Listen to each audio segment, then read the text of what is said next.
Hey everyone, it's your girl Annie, and I have got such exciting news to share with you. I am officially going on tour. That's right, Seriously with Annie Elise is hitting the road and coming to you live in a city near you. We have got so many amazing stops lined up. We are going to be hitting San Diego, California, Phoenix, Salt Lake City, Denver, Colorado, Brea, California. Such an incredible show with brand new exclusive cases, Q&As. It is going to be so good. But tickets are limited. All of the details are at annieelise.com. Just head over to the events page. So grab your bestie, grab your tickets, come see me. I can't wait to talk all things true crime with all of you guys, and I will see you on the stage. Hey everybody, welcome back to an all-new episode of 10 to Life with me, Annie Elise. I hope you guys are doing well today. I hope you're in a good mental state, because today's case is definitely not one for the faint of heart, because today's case features a bunch of people who were at fault. I mean, any one of them could have stopped this tragedy at any time, and none of them did. So it's just especially important, in my opinion, to shine a spotlight on them all of them, all of the guilty people. But it's not an easy story here. So you know what? We're just gonna jump right in.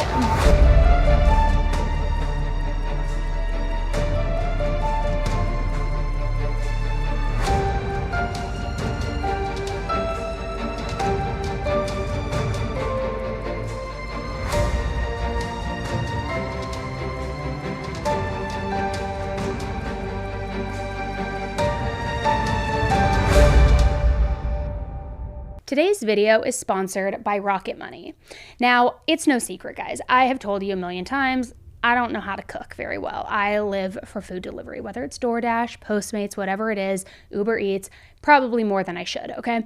But we also know that a lot of these apps, especially the food delivery ones, they have that additional little bonus you can sign up for, where it's direct to you, super fast, all these extra things, then you just pay a monthly fee for it.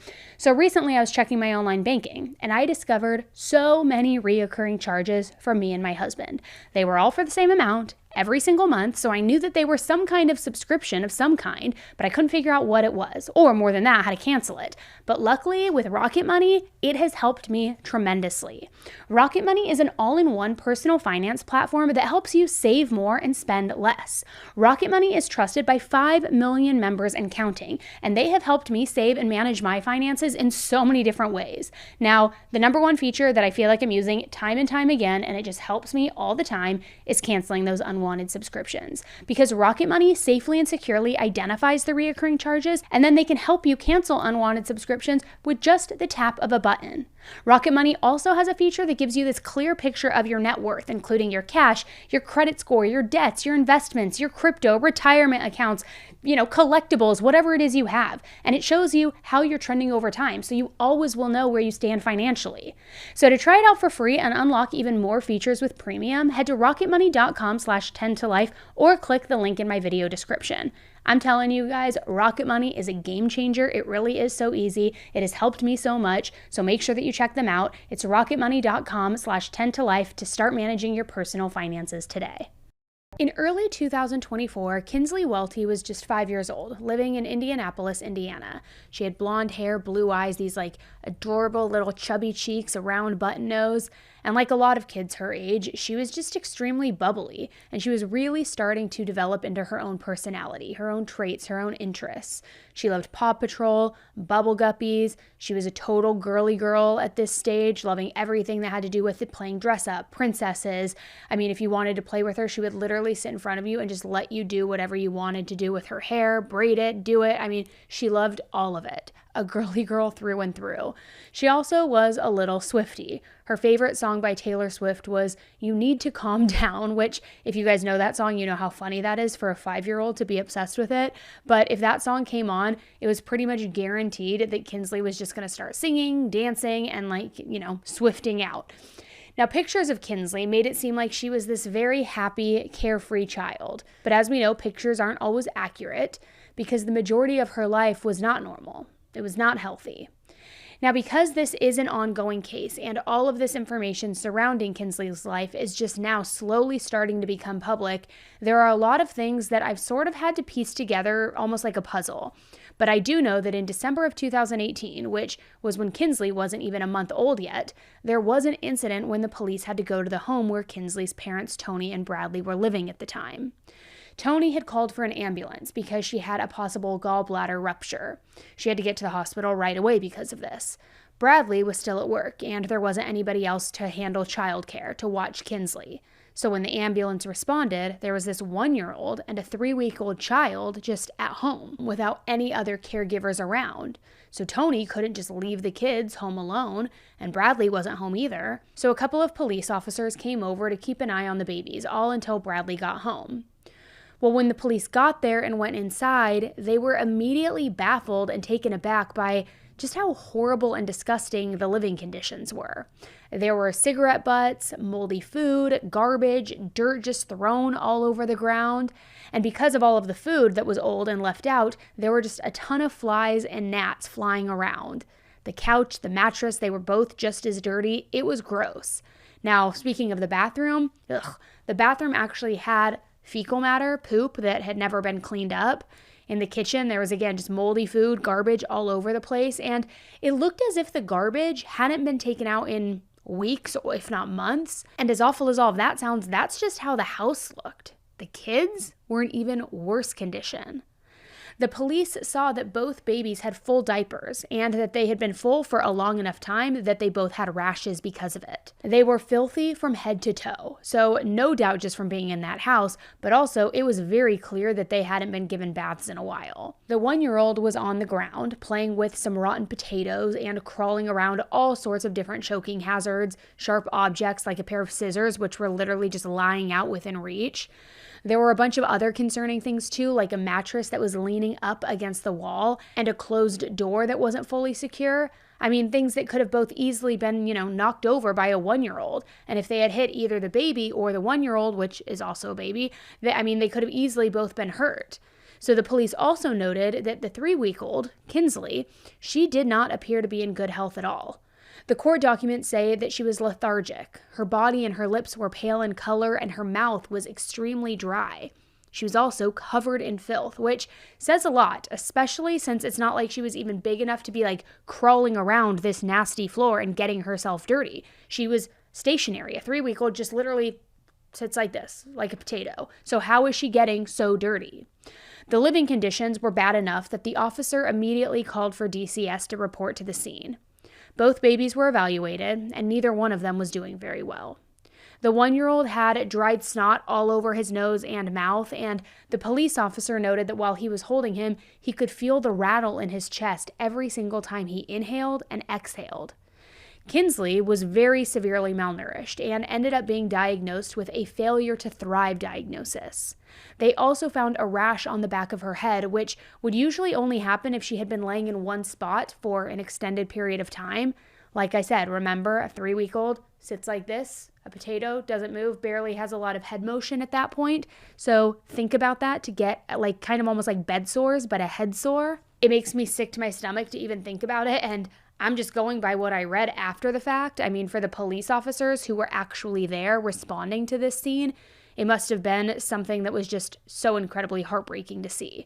So these officers were doing everything that they could to take care of these babies, but each thing that they tried to do just opened up their eyes to this whole new level of neglect. For example, I mentioned earlier that both of the babies had full diapers, so the officers were going to change them both, clean them up.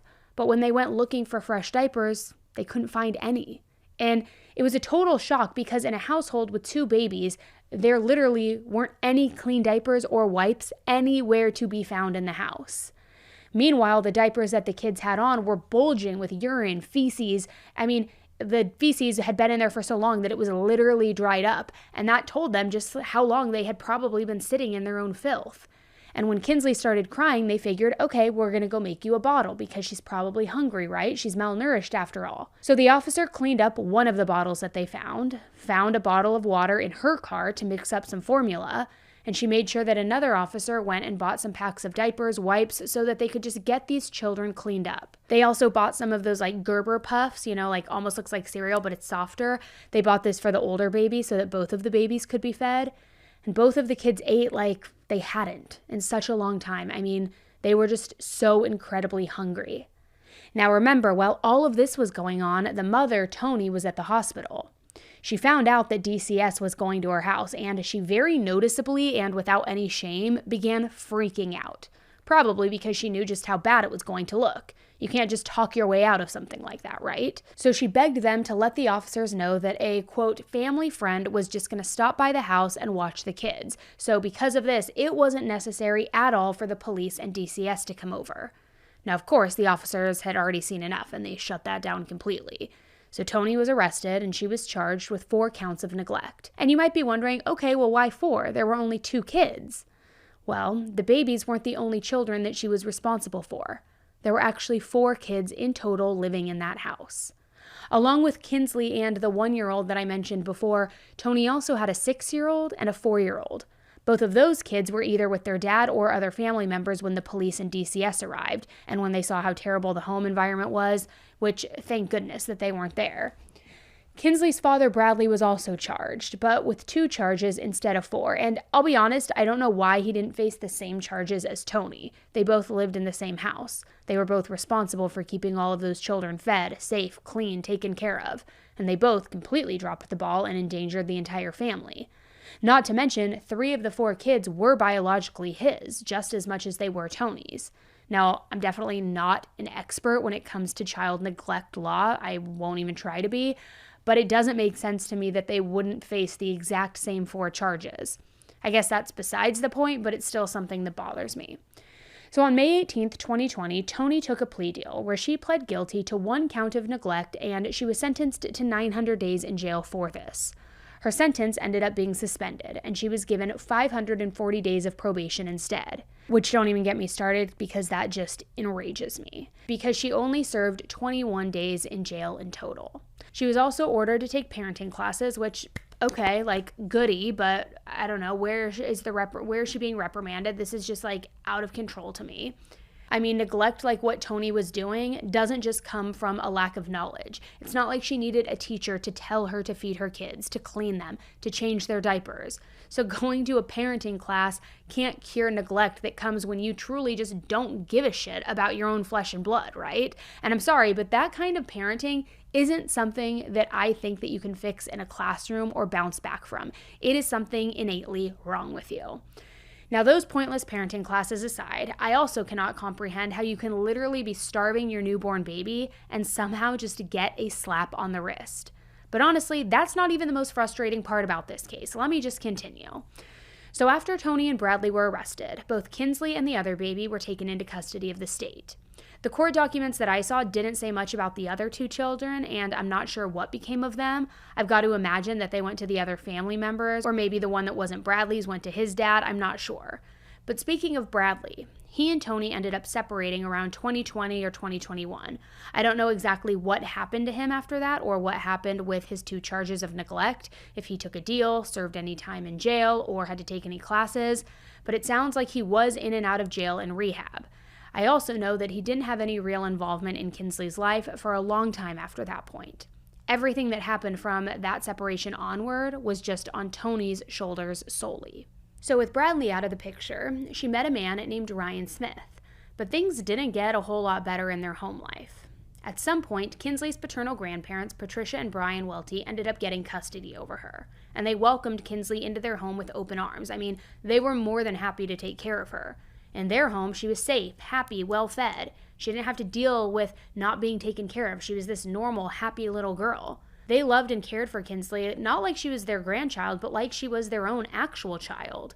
They had long discussions about whether they should adopt Kinsleigh permanently, and they really just wanted to give her a chance in life and raise her to always know unconditional love and support.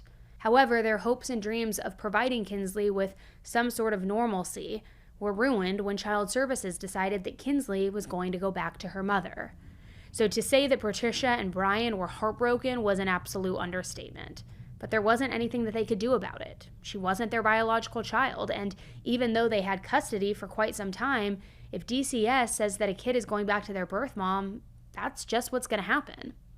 Now, I'm not entirely sure what exactly happened next, because the information that's out there is pretty vague. But from what I can piece together, it sounds like while Kinsleigh was with her mom again, there were allegedly multiple DCS reports of different additional incidents of neglect. And they investigated and didn't like what they saw. Again, I know that's super vague information, and I'm sure that as the months go on, there will probably be more information about what exactly was going on. I mean, verified proof of what was going on. But for now, that's kind of all we know. Now, one thing for certain, though, Kinsleigh was being neglected her entire life, or at least any moment that she spent with her mother, Toni. So Kinsleigh was once again removed from her mom's care. The second time that Kinsleigh was sent back to her grandparents, she was covered in bruises from head to toe. Now keep in mind, the two of them had raised babies of their own, so they knew the difference between the normal bruises that you might get from playing on a playground versus something that's a sign that you have to worry. These bruises were definitely a level where they knew that Kinsleigh had not been taken care of the way that she needed to be. And not only that, but chunks of her already thin blonde hair were missing. And not just in one spot, but multiple different spots around her head. This was the second time that Kinsleigh's mom had lost custody of Kinsleigh after clearly mistreating her. And Patricia and Brian made it very clear to DCS the condition she was in when she returned to them was unacceptable. It was horrible. It was alarming. And they thought that if DCS knew just how terrible Kinsleigh looked when they received her, then maybe they would keep her far, far away from her mother. And after all of that, you would think that Kinsleigh's mom would basically be banned from ever having custody of Kinsleigh again, right? But sadly, that still was not the case. It didn't matter how much they pleaded and begged and how well Kinsleigh was doing in their care, nothing mattered. After a bit of time, the Department of Child Services said that she was once again going back to her mom, and that was final. So Kinsleigh went back home to live with her mom again. And DCS was supposed to keep checking in on her, making sure that her home life was actually stable, actually safe, and that all of the things were happening the way they were supposed to be. But it's recently become clear that apparently there was a little bit of a mix-up, to say the least. Or maybe we could even call it, a lack of care to look any further into DCS's part. For part of the time, DCS didn't have a solid address to go to because they had moved houses. So maybe the authorities just straight up weren't able to do a welfare check on Kinsleigh, which is why everything continued on and went on for so long without anybody ever questioning it or evaluating her health. But as we'll see later, DCS did eventually get their new address, and they knew where to find her. Meanwhile, during the time that Kinsleigh was back in her mom's care, her grandparents were calling over and over, saying they were worried, they wanted DCS to look into Kinsleigh's situation. But their concerns were just ignored, swept under the rug. Literally, in 2021, the Weltys, the grandparents, called in for a welfare check, and their exact words were that they were afraid that Kinsleigh would die. That is a pretty specific and extreme concern, and that was from a whole 3 years ago. But the thing that put Kinsleigh's name and face in the news happened earlier this year. It's so recent that there are a bunch of details that haven't even come to light yet, and there's a lot of sources out there that are either super vague or a little bit mixed up, a little bit confusing. Luckily, we were able to get a hold of the official court documents, which explained in detail everything that happened on April 9th, 2024. That day, a call came into the Indianapolis Police Department around 5:15 p.m. The caller reported that there was an unresponsive child at the home in a trailer park in southwestern Indianapolis. As soon as the paramedics arrived, they found an unresponsive 5-year-old, who I'm sure you can guess by now was Kinsleigh. The paramedics did all of the normal life-saving measures, but even by the time that they arrived at the scene, it was pretty clear there was no bringing Kinsleigh back. Toni was there, and from the moment that the police arrived, she was over-explaining everything. She seemed less worried about what was happening to Kinsleigh and more focused on making sure that the police heard her version of the story. She told them that literally just 20 or 30 minutes prior, she had picked Kinsleigh up. Before that point, Kinsleigh had been with her dad for over a month and a half. She said as soon as she picked Kinsleigh up, Kinsleigh told her that she had a headache and that her legs were trembling. Toni didn't do much with that information at the time. But she said that the moment that they got inside the house, Kinsleigh collapsed, and that's when she called 911. But the EMTs knew that this was no freak accident. Between all of their training, their first-hand experience, first responders can spot when something fishy is going on. And basically, as soon as Toni opened up her mouth, the red flags started flying. See, Kinsleigh had a huge bruise on her face, and it didn't just look like it came from playing too hard with her siblings or maybe running into the side of a table or something like that. It was massive. She also had what appeared to be possible bite marks on her stomach area, which is horrifying. And I can't even tell you how many cases we have covered like this where bite marks are involved. It is unnerving and disgusting and something that I will just never understand. Now, on top of all of that, Kinsleigh looked to be severely malnourished, like very, very bad, enough that these signs were visible just from looking at her. She also was absolutely filthy. She had lice, she had other bugs that were crawling all over her head and face, she had fecal matter covering her head, her hands, her feet. Her thin blonde hair was literally matted with human waste. It was clear that she hadn't been given a proper bath in God knows how long. So Kinsleigh was taken to the local children's hospital, where she was officially declared dead at 6:01 p.m. Her cause of death was severe malnourishment. She was just 5 years old. The reports that the hospital filled out said that Kinsleigh weighed more when she was just 2 years old than she did when she was now 5 years old. And that weight, it was only 21 pounds. That is absolutely insane to even imagine. My 3-year-old daughter, she's not even 3 yet, she's 36 pounds, I think? I think so, 36 pounds. 21 pounds for a 5-year-old? It is horrible to think about. So now the police had to figure out who did this to her, who mistreated this precious child so badly that she could be this thin and then die so tragically, die from essentially starvation. It was pretty obvious that Kinsleigh's mom had been lying back at the house when the first responders all showed up, and the fact that she also had this history of mistreating her kids, specifically Kinsleigh, it just made it even more obvious that the story that she was telling wasn't the truth, not at all. So the police sat down and they started questioning her. They gave her another chance to explain what had happened, and this was her version of what happened. She had been living with her new boyfriend Ryan at her current address for about 6 months. She also, terrifyingly, had given birth to a 5th child, which was her and Ryan's first child together. Apparently, in early February, Kinsleigh's dad reached out and told her that he wanted to spend more time with Kinsleigh. He wanted her to come and stay with him. She agreed to that plan, and in mid-February, she dropped Kinsleigh off with him. She said that she was in regular contact with him, though, and with Kinsleigh over the phone, but she never dropped by in person or FaceTimed her, or anything like that where she could visibly see her. So she couldn't see for herself just how skinny Kinsleigh was getting or notice all of the bruises on her. So she says on the day that Kinsleigh ended up collapsing, Kinsleigh's dad had called Tony and told her that she needed to come get Kinsleigh because something came up with his job. He wasn't going to be able to keep Kinsleigh anymore. He had to go. Now, this next part is just beyond frustrating because honestly, it's like, how stupid do you think these interviewers are, these trained professionals? But Tony said that she met them at a local McDonald's to pick Kinsleigh up. And Kinsleigh's, hood was up on her sweatshirt, so she didn't see or notice anything off about Kinsleigh until after the dad left. Which I just have to say, you haven't seen your daughter in a full month and a half, and you didn't even glance at her face or take her hood down to kiss her, to say hello, to hug her, or get a good look at her. Now, apparently, as she was putting Kinsleigh into the car seat, she said that her hood did come down, and that's when she saw the bruise on her face as well as her short, thin, matted hair. So then, during the car ride home, Kinsleigh started complaining about basically everything that was hurting her. And then the moment that they got home, Kinsleigh collapsed. And that's pretty much the exact same thing that she had told first responders, but this time in way more detail. And I highly doubt that anybody was buying her story at this point, but they did decide to kind of go along with it, ask some follow-up questions. And this only made Tony look 1,000,000 times worse.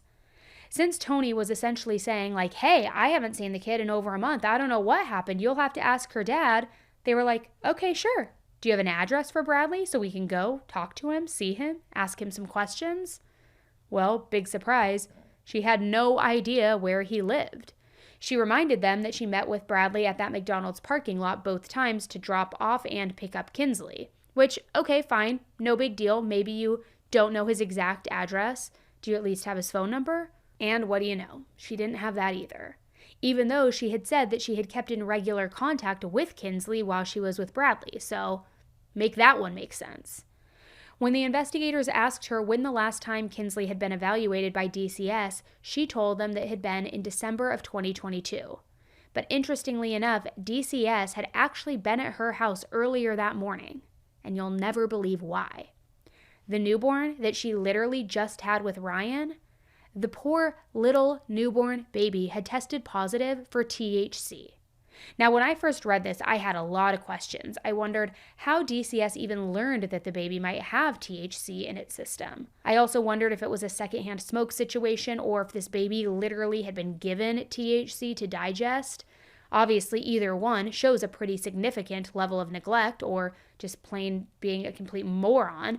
But I wanted to throw those questions out there because I'm sure you're all wondering the same things. And I'll be honest though, I don't have any answers to that. I'm hoping that as the case progresses, we might learn a little bit more. But regardless, that just now makes multiple confirmed incidents of child neglect, or just times in general where DCS had to step in due to concerns between 2018 and 2024. And yet Toni somehow still had custody of her kids, which is beyond me.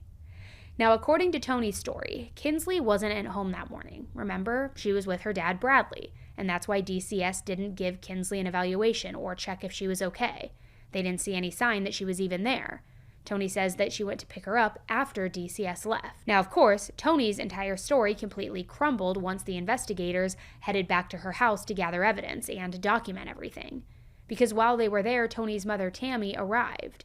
Tammy and Toni must not have talked or gotten their stories straight before all of this went down because Tammy completely threw Toni under the bus. Tammy told the detectives that Kinsleigh hadn't been staying with Bradley, and she honestly found that whole idea that she would be staying with Bradley laughable. Bradley had been in and out of jail and rehab for years, and he struggled with heroin addiction.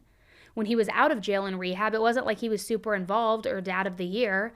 Tammy said that he hadn't seen Kinsleigh or any of the other kids in so long that he probably wouldn't even recognize them out on the street if he saw them. So yeah, needless to say, Kinsleigh had not been living with Bradley for over a month. So this then raised a big question. If Kinsleigh wasn't at Bradley's house when DCS came to the house that morning, where was she? While Toni was dealing with all of the issues with her other baby, you have to hope that somebody was watching over Kinsleigh and making sure she was okay, right?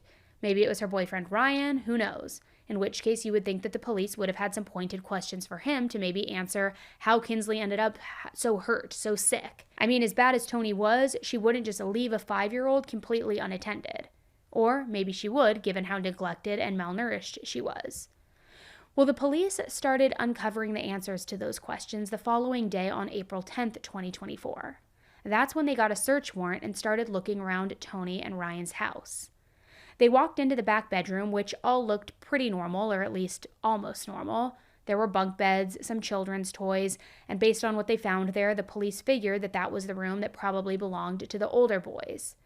Oddly enough, there was a heavy dresser sitting directly in front of the closet door, blocking anybody from getting inside. Of course, the police thought that that was strange, so they moved this dresser and they opened the door. And then when they did, this huge wave of what smelled like urine and feces just came wafting out. And it's not hard to imagine why. There were feces all over the floor and all over the closet walls.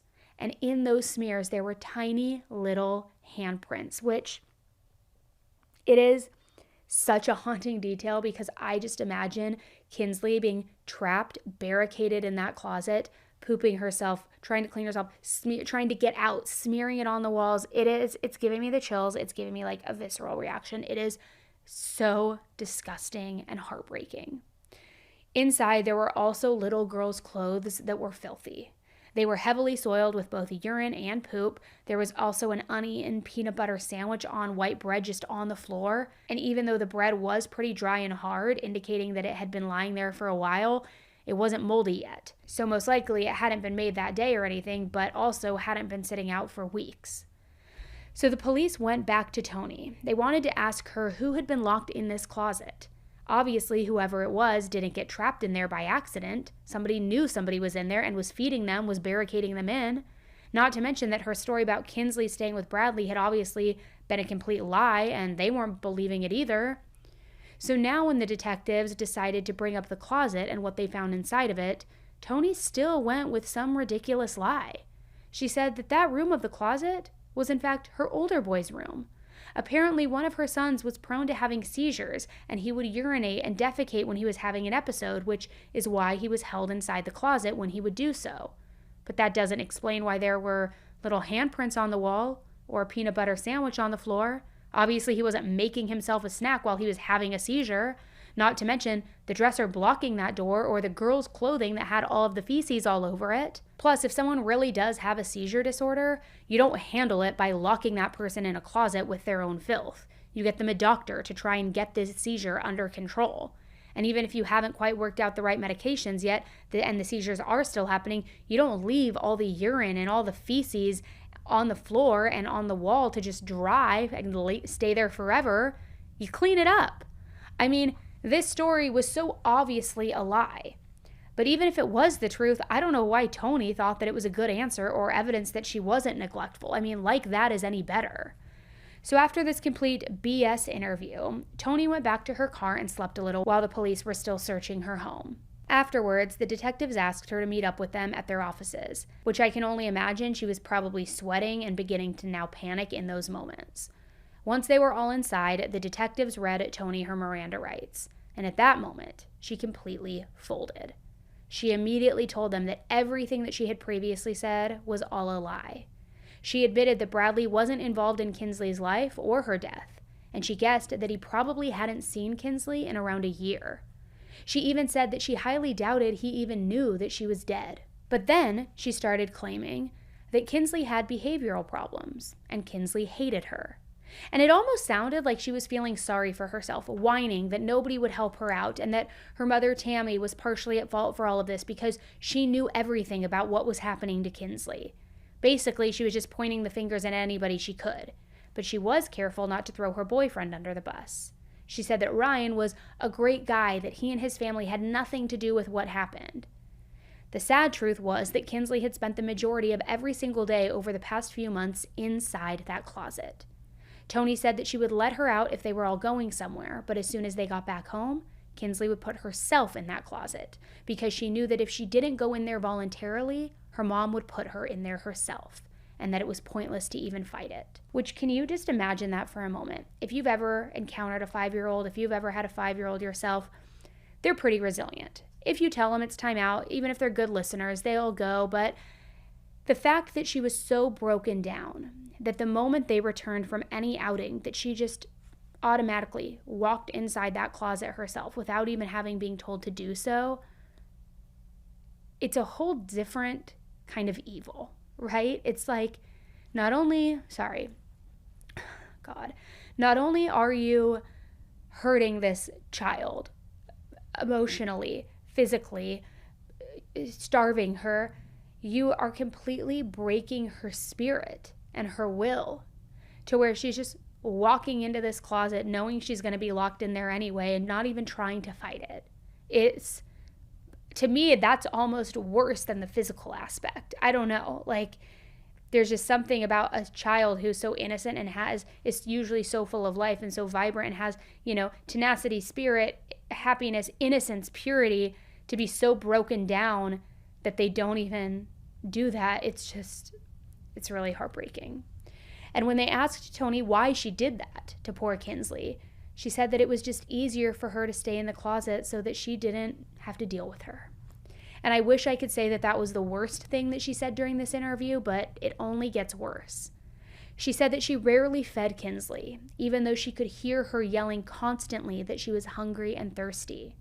She literally said it became her slogan, which is such an odd and insensitive way to describe that. She's calling out for hunger, for water. Like, are you a monster? I don't even know why I'm asking that. Yes, you are a monster, but like, what? Why do you even want these kids? Why are you even fighting for custody? Tony also claimed that both her mom, Tammy, and Ryan saw how frail Kinsleigh was getting, and they confronted her, saying that Kinsleigh needed help. They even told her that she was going to die if things didn't turn around really fast. And even though they gave her all of these warnings, Tony chose not to do anything because she said she didn't want her other kids to be taken away again, and she didn't want to get into any trouble. I mentioned earlier that DCS had been at their house just a few hours before Kinsleigh died, but they hadn't seen her. Tony said this was because Kinsleigh was asleep and underneath a blanket in one of the back rooms, and DCS never checked that room. She also lied and told them that Kinsleigh was with her grandparents, probably hoping that they wouldn't look around and check for her. So that bruise on Kinsleigh's face, that really large one that they saw, That apparently had been from Tony hitting her after Kinsleigh had bit her arm. Her short hair had been from Tony cutting out the feces that was matted, dried, and smeared in it.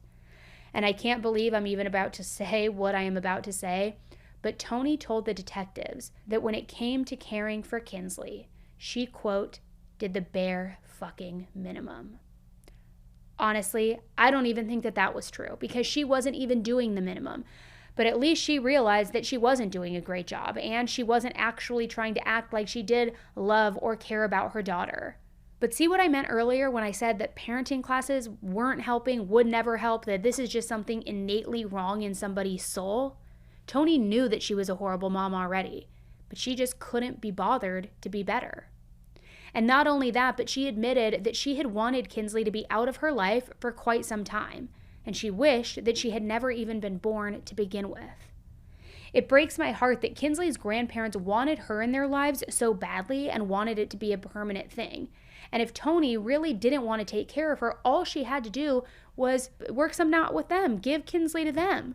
She didn't need to hide out from child services. She didn't need to go on the run. She didn't need to fight so hard to keep a girl that she literally didn't even want.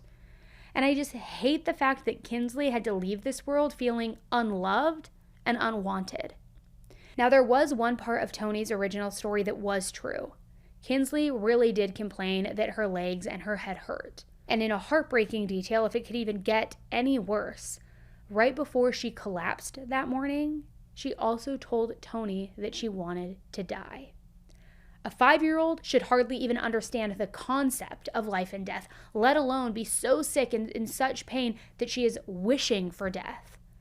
Needless to say, Tony was a terrible mother. And actually, I take that back. She doesn't even deserve to be called a mother. She is not a mother. She does not warrant anything close to that title. And even though she said that nobody should blame her husband, Ryan, and he was innocent and all of that, it's very hard to take that seriously. All of this was happening under his roof. He knew about it. He warned her. They were expressing concerns, which they should have taken those concerns to the authorities, because it's not okay to just say something and drop it there. He could have done a lot more to save this girl's life. Ryan told the investigators that putting Kinsleigh in the closet had started around Thanksgiving 2023, and they did it because, quote, it was safer for everybody else. That explanation makes it seem like Kinsleigh was this extremely troubled little girl who tried to cause harm to her family, which I don't recall was ever even brought up. So I'm genuinely curious to know why Ryan and Tony had that explanation for this whole thing. Needless to say, even if that was the case, it still wouldn't make it okay. But remember, she was thriving in the care of the grandparents. So now she was somehow like this rebellious, harmful, dangerous 5-year-old? I doubt it. And as if that isn't already just completely messed up in and of itself, they started calling this closet the cage. Like this sweet little girl was some kind of vicious, wild zoo animal that needed to be locked up away from everybody else. Ryan claimed that he only really had noticed how badly Kinsleigh was getting about 4 or 5 months prior. She was just not in a good state physically, and Ryan claimed that he got mad at Tony and even threatened to call 911 over it. Now, of course, those threats stayed just that, threats. He told the investigators that he just couldn't call 911 or get any help for Kinsleigh because he loved Tony. He loved her so much. He didn't want her to get in trouble, which is ironic because she was in so much more trouble than she would have been if he had maybe intervened earlier. On April 10th, 2024, both Tony and Ryan were arrested, and then both of their phones were seized and put into evidence. Tony was charged with murder, criminal confinement, and battery on a person less than 12 years old. Ryan was charged with 3 counts of neglect resulting in death and criminal confinement. But the police weren't done there. Because remember, Ryan wasn't the only one who was warning Tony about what was happening to Kinsleigh. Her mom, Tammy, was as well. Not only had Tammy been aware of every terrible thing that was going on, but it seemed like she did a pretty fair share of abusing and neglecting Kinsleigh all on her own. Apparently, Tammy regularly kept Kinsleigh on the weekends. She had a job as a kitchen manager at a local elementary school, and one day she apparently told one of her coworkers that when Kinsleigh would spend the night, she had to tie her to the bed all so that Tammy could get some sleep. If she didn't tie her to the bed, Kinsleigh would apparently get up to go find food and water, which, God forbid, a hungry little girl wanted to be fed, and that messes up your sleep schedule, so you have to tie her up. I mean, are you serious? So that was already bad enough. But the detectives later learned from Tammy herself that tying her to the bed, it just wasn't working. And she admitted that during the summer of 2023, when Kinsleigh was staying with her pretty often, she would then start duct taping her to the bed. It started out that just her legs were duct taped, but Kinsleigh got out of that pretty easily, so then things escalated and she started duct taping her shoulders. And when that still wasn't enough, she resorted to taping all the way up Kinsleigh's legs, leaving no wiggle room at all. Literally, it was so cruel and terrible, and I've got to say, if this was Tammy's idea of good parenting, it's honestly no wonder Toni turned out the way that she did. So Tammy was arrested on April 12th, 2024, and she was charged with criminal confinement. Her phone was also seized at the time of her arrest, and it was taken into evidence. But more recently, the criminal confinement charge was dropped after she was charged with 2 felony counts of neglect of a dependent resulting in death, along with additional neglect counts and a misdemeanor count of failure to make a report. So I kept mentioning how they seized the phones, right? Well, once investigators had seized the electronics, they found way more evidence of Tammy's involvement. There was a Facebook message thread between Tammy and Toni where Kinsleigh, or should I say the torturing of Kinsleigh, was often discussed. The messages confirmed that Tammy was, quote, taking care of Kinsleigh a lot, but not really taking care of her. Instead, Tammy would message back and forth with Toni, and they would refer to Kinsleigh as things like evil, demon, dipshit, dummy, chunkers, heifer, things like that. And on top of that, they would discuss how to literally Kinsleigh. In May of 2022, Kinsleigh had gotten out of that closet and her grandma told her mom, put something in front of the door so she can't push the door. You're going to have to keep her home one weekend just to show her you mean business. And then Toni said, she hates being smacked on the belly, just so you know. And Tammy says, oh, I know. In another incident from May of 2023, Toni sent a photo of Kinsleigh crouching by a couch, and Tammy said, did you not wrap her ass up? To which Toni responded, yes, I did. She got out. And Tammy said, damn, do it tighter. A couple of months later in July, Toni had asked her mom to watch Kinsleigh, but she said she had to work and she was too tired. So Toni responded, do your duct tape thing. Sleep. I won't ask again. Then a few months later, there was another time that Toni had messaged her mom to say that Kinsleigh had almost gotten out of the closet. And Tammy responded, tape her ass down. A month after that, Kinsleigh apparently did get out of the closet, and apparently she shoved feces underneath the couch. I'm sure you can guess what Tammy's solution to that was. Quote, tie her fucking ass up. Not only the level of cruelty in all of this, but the carelessness, the callousness. They're just casually instructing this horrible, horrific behavior. It's unthinkable. It truly is unthinkable. And not only were Tammy and Toni discussing how to inflict this horrible stuff on this poor little girl, poor Kinsleigh, but they were also trying to figure out how to keep their behavior under wraps. Just a few months ago in January, Tammy had reached out to ask if she was watching the kids that day. And Toni responded, it doesn't matter. And she wrote, as long as you promise if one of the bitches shows up that you make them leave and tell them that the children aren't there, that's the only thing that I worry about. So then when DCS did show up in March, Tammy let Toni know, which she responded, oh, Jesus Christ, I guess we need to figure out a day where you can take Kinsleigh and I can deal with it, but I just really don't want to. And then there was one final message, which was on the same morning of Kinsleigh's death. Toni told her mom, so I don't have much in my fridge or in my cabinets, but DCS is coming out today. Call me on your lunch. It's so odd to me because it seems so clear that they were colluding with each other, not only on the behavior that was inflicted, but on the cover-up on, oh no, DCS is coming, what should I do? Let's strategize, let's talk. It's horrific, horrific. Since then, Ryan has posted his own $50,000 bail, while Toni and Tammy were both being held in the county jail. Kinsleigh's family and the ones who actually cared about her have been fighting for justice ever since the moment they learned that she passed. And the reason that this case is so important to talk about, even though it's very difficult to hear, I know, but it's because it brings up the question that's always an issue with child services. A lot of the time, social workers assume it's best for a child who's been removed from their family to go back to their parents if that is at all possible. But obviously, that's not always how it works out. A lot of the time, the child was removed for a reason. But people at Child Services will generally work with the parent and try to get them to reunite with the family, like how Toni got her kids back after she took those dumb parenting classes. Sometimes it is a good thing. Sometimes the parents really do turn it around and they end up giving their kids a loving, stable home. Frankly, sometimes Child Services make mistakes too, and they remove kids who weren't actually in danger to begin with. But it's okay to acknowledge that truth while also noting that there are some people who just should not be parents.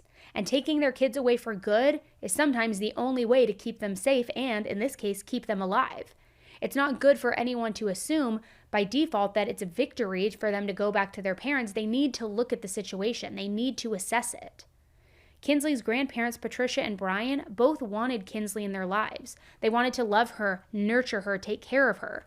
Yet DCS, their ultimate goal was reunification with Toni, who had proven over and over again that she was neglectful and an unsafe environment for Kinsleigh. Your priority should be the children, their safety. It shouldn't be getting them back if the parent's not the safe person. And they failed her. I just want justice for Kinsleigh.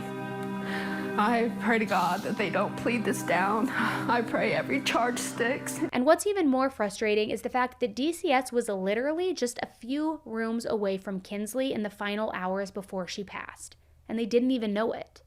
They released a statement after Kinsleigh's passing saying, and I'm quoting here, that their top priority is child safety. We are always saddened when a child tragedy occurs, and we partner with stakeholders from across the state to thoroughly investigate all child deaths in Indiana that involve abuse or neglect. As I'm sure you can imagine, Kinsleigh's family argues that it's just not enough. They knew Toni was neglectful. They hadn't been able to lay eyes on Kinsleigh in months. They saw the conditions of Toni and Ryan's home, not to mention that DCS was there that day because the newborn had THC in its system. If Kinsleigh's own mom wasn't going to protect her and her boyfriend, her mother, and DCS weren't going to protect her, who was supposed to protect her? Are we just supposed to hope and pray that all parents will always have their children's best interests at heart and will keep them safe? That's just not the reality. And it doesn't really feel right to only put the blame on Toni, Ryan, and Tammy when there were plenty of warning signs and red flags over the years. But I'm curious to know what you guys think about situations like this. I don't know the answer to fix this broken system. But what I do know is we have to get better somehow. How do things like this continue to happen over and over again? I don't know. And I wish I could have like the magic unlock. I need somebody much smarter than me to figure that out. But there has to be a way to intervene before it gets this bad and to have a permanent solution to secure the children's safety. I know that this one was difficult to hear, guys. I know it wasn't easy, and I'm sure a lot of people already dropped out, but because of how hard it was. But it is so important to continue to give Kinsleigh a voice. Not only give her a voice, but raise awareness about this issue. So for those of you who did stick through till this moment, till the end, thank you. Thank you for hearing her voice. Thank you for hearing her story. And thank you for continuing to generate the awareness and hold these people accountable. Until the next one, guys, please stay safe.